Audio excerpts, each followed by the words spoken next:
رأستزينا كتابة مكلخل بوليو أبز عمت ببرك هاجر نعسران 4.8 مليون هزانات كوها بيلن منيستر تعنا دكتور مقدس دابا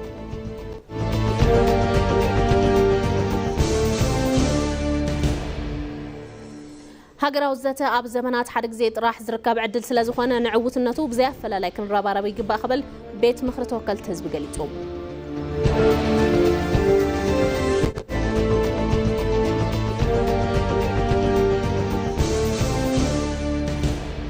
إثيوبياوي جمرت عبيت قطبان مقصالن ديجيتال إثيوبيا 2030 قاعدن مقبارن اب ديجيتال 2025 تسرح سراحت متقامن كلت ديجيتال امرارحه معبال كم زقبا تقليطو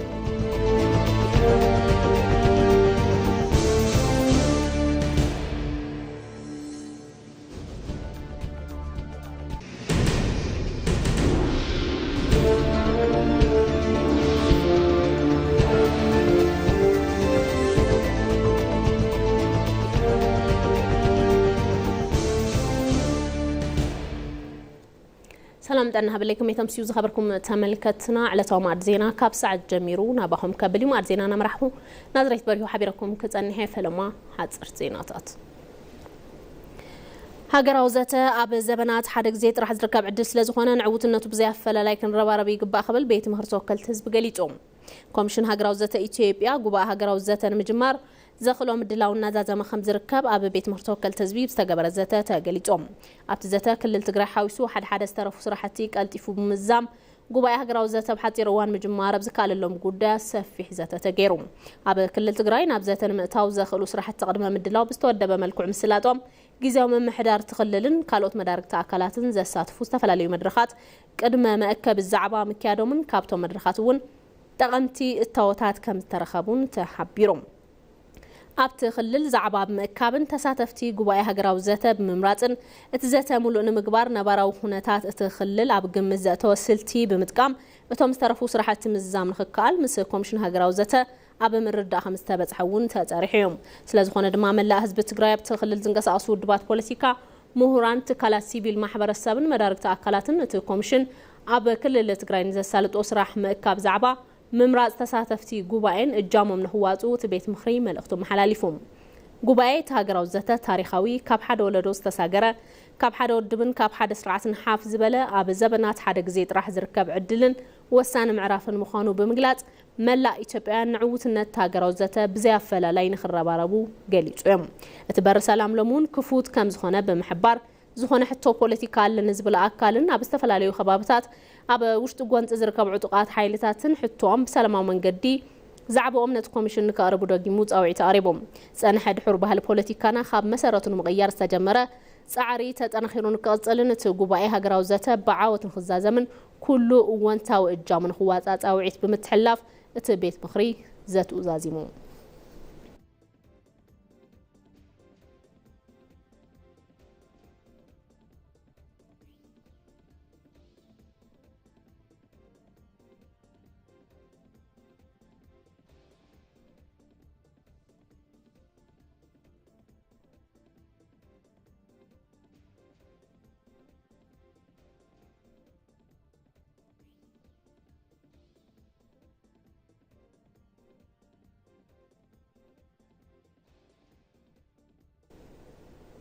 هاجرات مبرق أفريقيا نزوبا متأثرن مرقات زلاق سلامن بقرارات كسرحة خمس جبا وانا صحفي تكال بين منقستات لمعات مبرق أفريقيا وركنه جبيه وقليتهم أخيبا كوميتي أمباسادرات بين منقستات لمعات مبرق أفريقيا إيجاد أب جيبوتي تساليتهم أبت أخيبا وانا صحفي إيجاد وركنه جبيون أبالات كوميتين أمباسادرات ترخيبهم أتو كوميتي أمباسادرات كمقدرة أوروبا كاب 2026 كساب 2030 سنة استراتيجي إيجاد أتدقيهم بتوسخ ونت كوميتي أب بجت إيجاد 2026 بمزتاي نفس رح نخاط توسين يوم كذا فتات سرح إيجادون أغميت يوم وانا تحفتكال بين منقستات لمعت مبرق أفريقيا ورقنه قبيه وابتوان سلامة وستأساسرن فتنات زي قال عن زبان مهنات حبروا متحوارن قرات النتن هاجرات وسان خمس خونه مقلاتهم قلقالوا زينا إثيوبيا تبتيبهم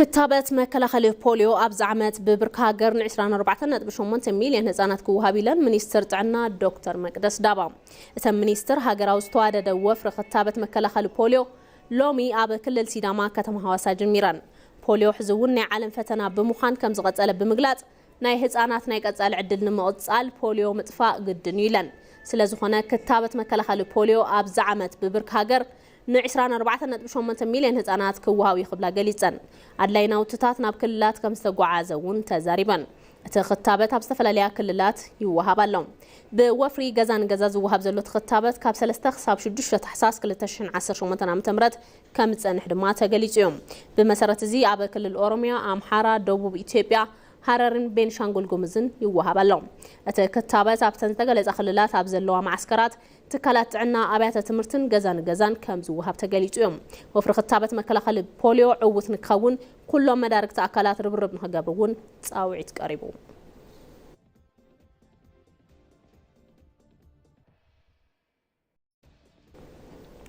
قعزينا زصيف محبر السب نمقراص كل سب قدو قواص اي قبايلن كنتيبا محدار كتما አዲስ አበባ አዳነች አቤቤ ትውልድ ብስነ ምግባር ተካላት በአሰራር ሐብዝ بالمري حساب مبل 22 عالم لها معالتي صرا غعزينا ببركه አዲስ አበባ ነው ተخبيروم كنتيبا አዳነች አብት መድረክ ሐብዝ ገበረው መደረ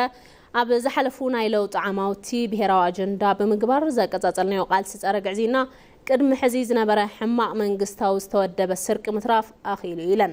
غعزينا صرا ምዕባልን ፍልፍል ኢፍትሐውነትን ከም ዝኾነ በመግላጽ عالم لخا معالتي صرا غعزينا انت نخبر غعزينا نمقلاس زلنا قراصنت ذاتنا يقال بمحداسون يلن ابز حلفو عماوتي كم هاجري لون اب አዲስ አበባ ሀፍት መንግስትን ህዝብን አበ ዝግቦ ስራሕት ልምዓት በመውዓልና ዝናር ውጽኢታት ምራይ ኪልናይናውን ኢለን መንግስታው ስርዓታዊ ዝተወደበ ስርቅን ምትራፍ ከም ዝተኻለብ ምግላጽ በብርኩል ቀሰብ መንግስቲ ሰራሕተኛታትን ሓለፍቲ ስራሕ መንግስትን ዝፍጸሙ ስርቅታት ጉቦን ልዑል ጠመተ ከም ዘድሊ ሓቢራን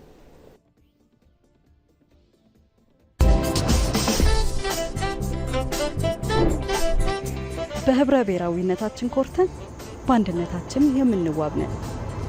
sida wada jirka ah ee aan u dhigayno taariikhda wada jirka ah ee jiilka bari biya Kenya gargaara mura gargaartu cisuf kan tattaafano ካብ ዓለማዊ ሓቅን ህሉ ኩነታት ሃገርን ዝተዛመደ ሓድሽ ሓሳብ ለውጢ እንምራሕ ባሮቱ ድዒ ሲተልክ ሶላይ የታፈረች የተከበረች ልጆቿን በምቾት የምታኖር የበለጸገች ኢትዮጵያን እውን የምናደርግ ልጆቿ ነን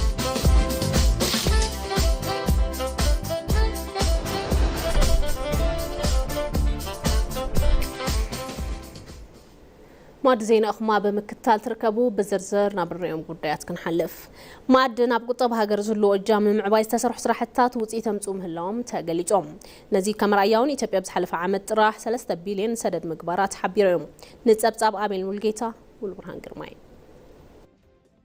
መንግስት ምድማር ሀገር አብዛ ቁጠባ ንኽት መስራትን ተገብር ካብዛ ሓሪዮም 5 ዘፈራት ቁጠባ እቲ ሓደ ሀብት ማዕድን እዩ ኢትዮጵያ ከወርቂ ከሳብ ሳፋየር ዝኸበሩ ማዕድናትን ነዳድን ሀብት ተፈጥሮን ከምውን ላቲኒየም ፖታሽ ሊቲየም ታንታለምን ዝተፈላልዩ ሓጺነ መጽንን ካልኦት ቁጽሮን ብርክት ዝበሉ ማዕድናት ዝርከቡላ ሀገር ያ መንግስት ምድማሩን ካብ ዘፈር ማዕድን ኢትዮጵያ በተዘገባ ልክዕ ተረባሒት ንኽትኸውን ኣብ ምግባር በመሰረት ዘቕመጡ አንፈት ዝተጀመሩ ስራሕታት ለውጥ መምጻእ ጀሚሮም እዮም ማዕድን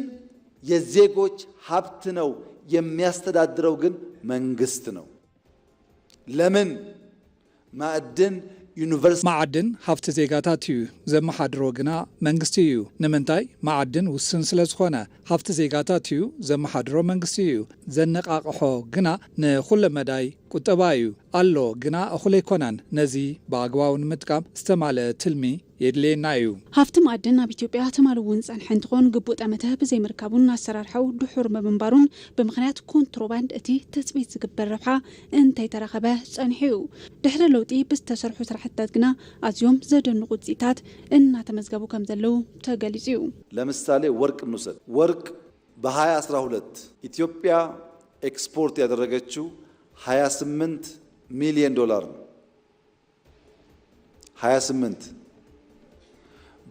ናብነት ወርቅ ጥራይ ተወሲድና ኣብ 2012 ዓመተ ምህረት ኢትዮጵያ ኤክስፖርት ዝገበረቶ 28 ሚሊዮን ዶላር እዩ። ኣብ ዝሓለፈ ዓመት ግና 3 ቢልዮን ዶላር እዩ። ኣብ ዝናእሰ ዓመት ብክንደይ ዕፅፊ ዓቕሚ ምፍራይና ከም ዝዓበየ ግልፂ እዩ።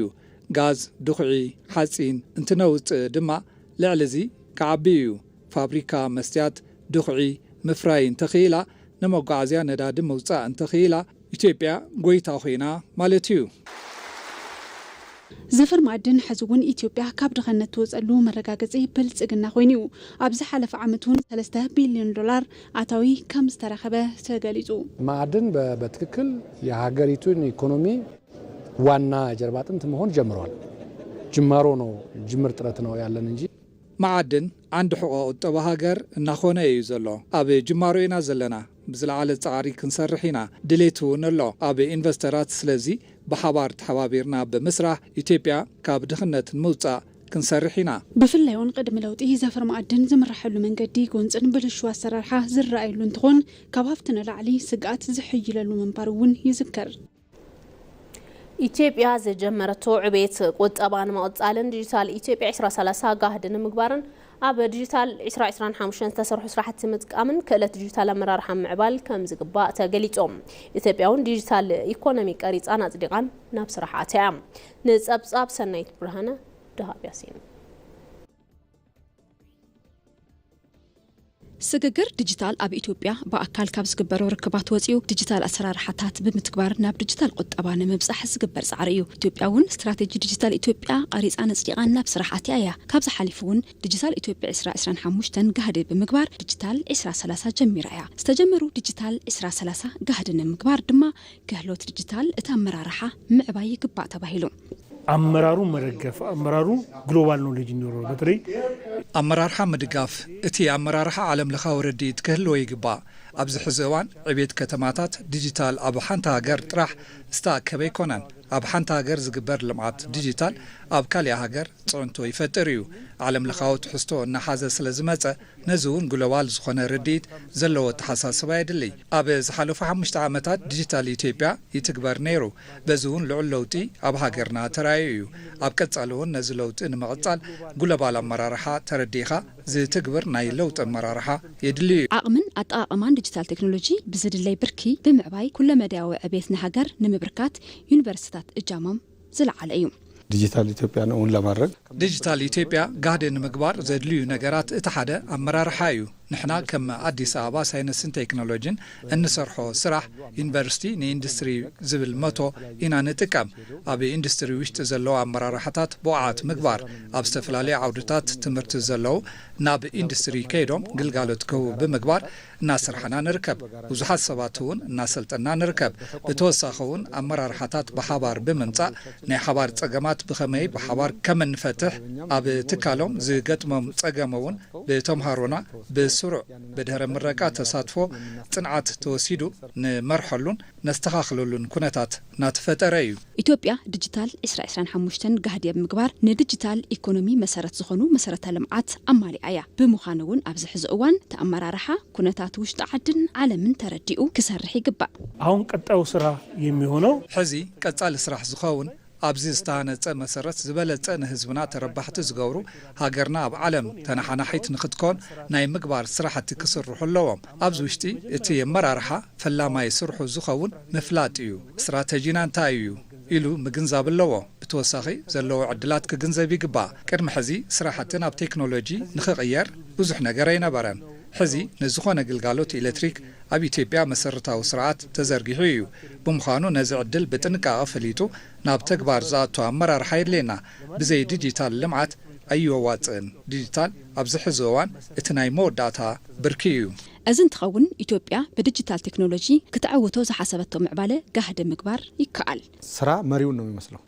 ስራሕ ንመራሒኡ ይመስል። እቲ ኣመራርሓ ብትክክል ተረዲእዎ ፈሊጡ እንተሰሪሑ ታሕቲ ዘሎ ሰብ ሞያ ዘምጽእዎ ንምውቃስን ንምቕባልን ንምዕራይን እውን ንድሕሪት ዝጥምት ኣመራርሓ ይድልየና። ብምዃኑ ኣመራርሓ ምብቃዕና ኣብ ዲጂታል ኣጠቓቕማ ኩሉ ነገር ዝርድኡ ኣመራርሓ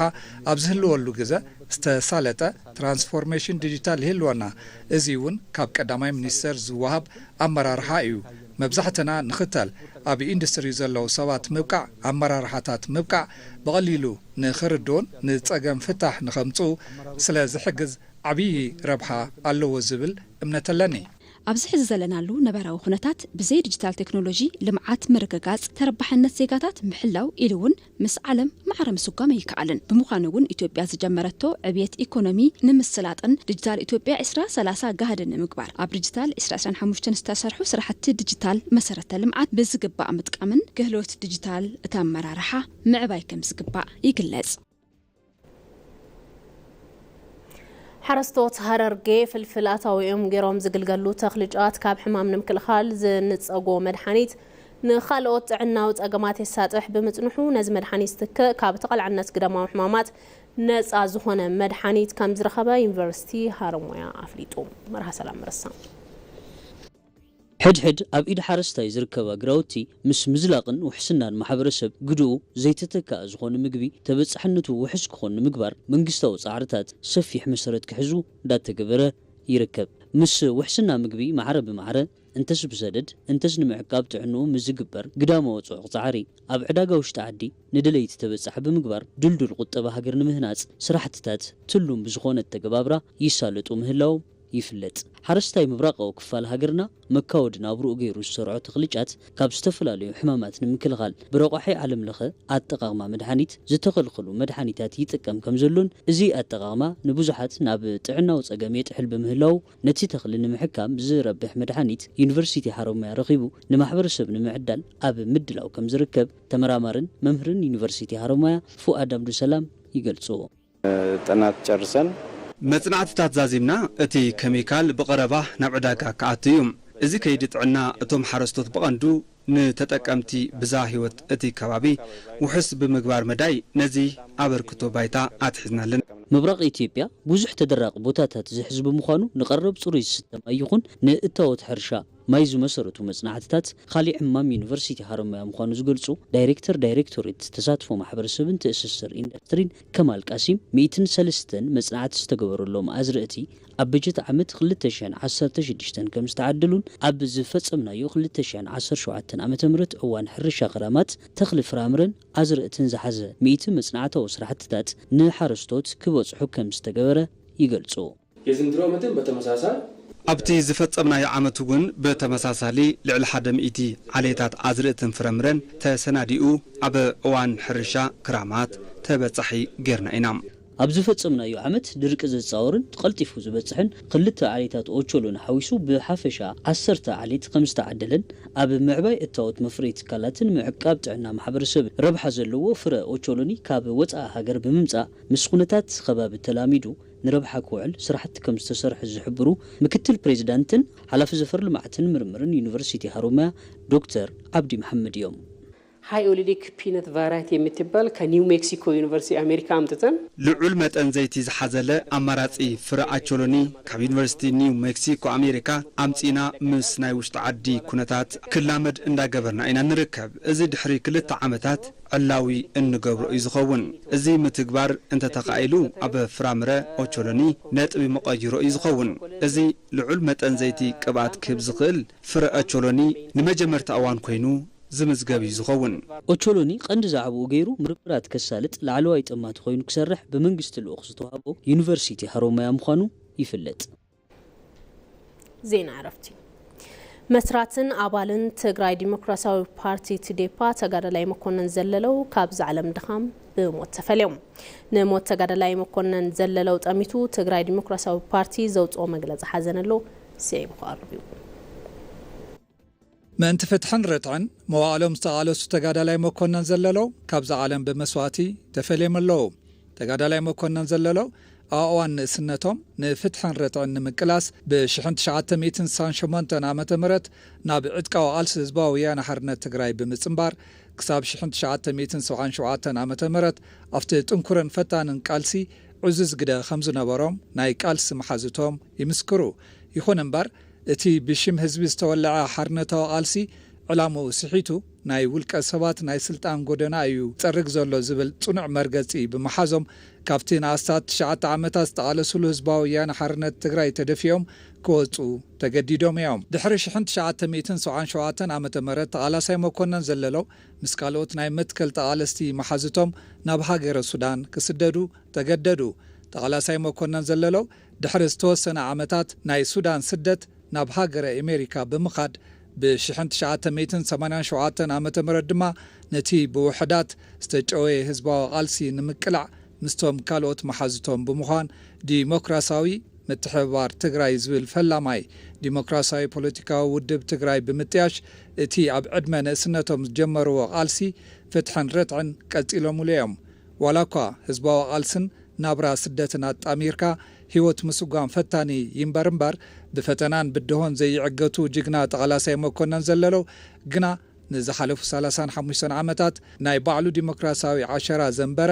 ዲሞክራሲያዊ ምትሕብባር ትግራይ ናብ ትግራይ ዲሞክራሲያዊ ፓርቲ ቲዴፓ ንኽበጽሕ ናይ አንበሳ ብጽሒት ካብ ዝነበሮ መስረት ፓርቲና ቲዴፓ ሓደ ጅግና ስውእ ተቃላሳይ መኮነን ዘለለው እዮም። መስዋዕቲ ጅግና ተቃላሳይን መስራትን ውድብ ትግራይ ዲሞክራሲያዊ ፓርቲ መኮነን ዘለለው ንውድብና ቲዴፓ ኣዝዩ ዘስንብድ እዩ። ምክንያቱ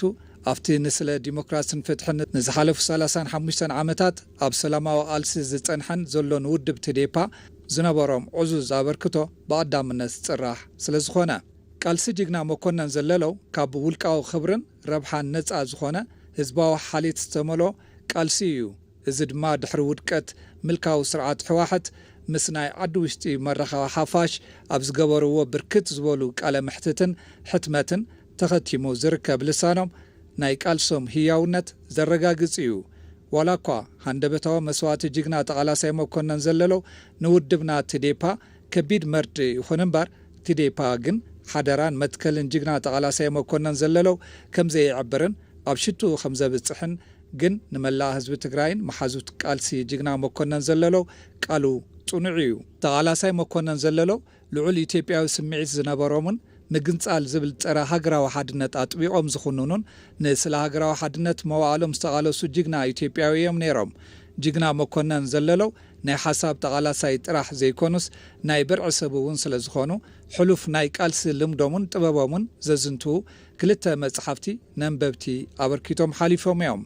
መስዋዕቲ ጅግና ተቃላሳይ መኮነን ዘለለው ንብዙሓት ፈተውትን ደገፍትን ፍትሓዊ ቃልሲ ሓደራ ዘሸከመ ክቡር መስዋዕቲ ስለ ዝኾነ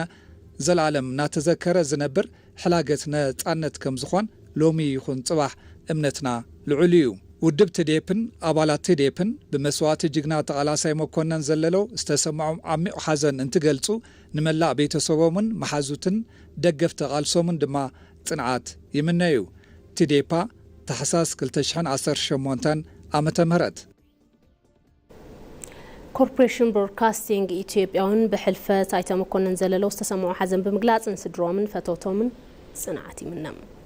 ማድ ዜና ቅድሚ ምዝዛሙ ቀንዲ ነጥብታት ዜና ክታበት መከላኸሊ ፖሊዮ ኣብዚ ዓመት ብብርኪ ሃገር ን24.8 ሚልዮን ህጻናት ክወሃብ ኢለን ሚኒስትር ጥዕና ዶክተር መቅደስ ዳባ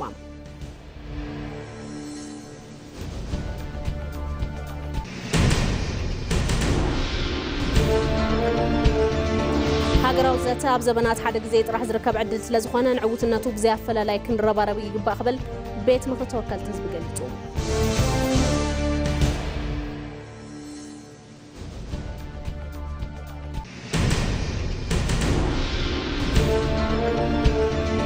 ኢትዮጵያ ዝጀመረቶ ዕቤት ቁጠባ ንምቕጻልን ዲጂታል ኢትዮጵያ 2030 ጋህዲ ንምግባርን ኣብ ዲጂታል 2025 ዝተሰርሑ ስራሕቲ ምጥቃምን ክእለት ዲጂታል ኣመራርሓ ምዕባል ከም ዝግባእ ተገሊጹ። حلقة ماد زينا استخدمتكم ونيرون سلام كتالكم يمسكن ماد زينا نمرحو نازريت بريهو حبيركم زانيحة سنة مشات